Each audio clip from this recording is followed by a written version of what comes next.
Tủ rách hay còn gọi là tủ mạng, dùng để chứa các thiết bị mạng như router, switch, server hay các thiết bị âm thanh như âm ly, mixer, bàn trộn. Chúng được dùng để bảo vệ các thiết bị khỏi các tác động từ môi trường bên ngoài. Với công nghệ tiên tiến, đội ngũ nhân viên chuyên nghiệp, Việt Hưng Audio đã trở thành đơn vị cung cấp tủ rack chất lượng tốt hàng đầu Việt Nam, đáp ứng nhu cầu của khách hàng.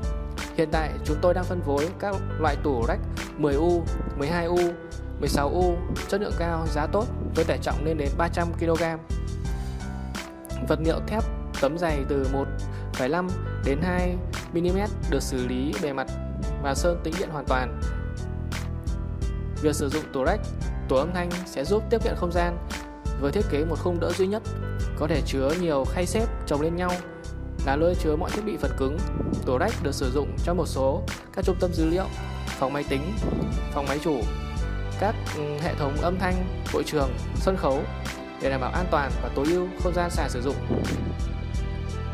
Tủ rack giúp làm đơn giản hệ thống phần cứng, hạn chế việc liên dây phức tạp giữa các thiết bị với nhau, từ máy chủ đến các máy server đến các thiết bị âm thanh.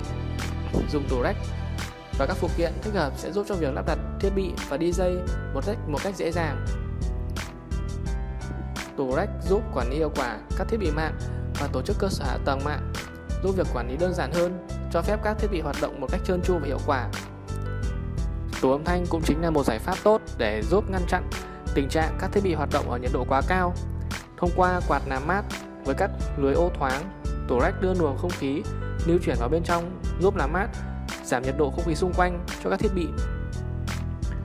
Mọi chi tiết xin liên hệ với Hưng Audio, hotline 0988 970 666, 096 374 2828, website viethungaudio.vn, vinasound.com.